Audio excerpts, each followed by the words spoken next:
ఎన్ని రోజులకున్నా నన్ను నమ్మించి మోసం చేసినవురా. నువ్వు నీ కొడుకుని గాని సుఖపడనీయా, అయిపడనీయా, పిల్లానికి మొగన్ని వాపుతా, మొగనికి పిల్లాన్ని వాపుతా, కొడుకుకు తండ్రిని వాపుతా, తండ్రికి కొడుకును వాపుతానా అని ఆనాడు శివనాగ కన్య నా మీద పగబట్టేనా.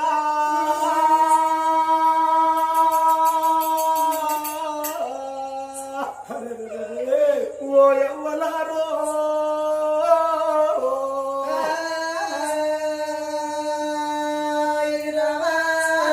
ఆనాడు శివనాగ కన్య మాటలు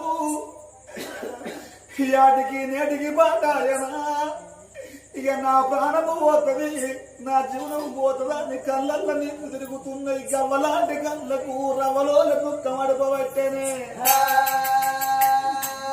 నా ప్రాణం పోతుంది అని బ్రతకలేనా అని పండుకున్న భార్య బయటికి గిద గిద గిద గిదవరికి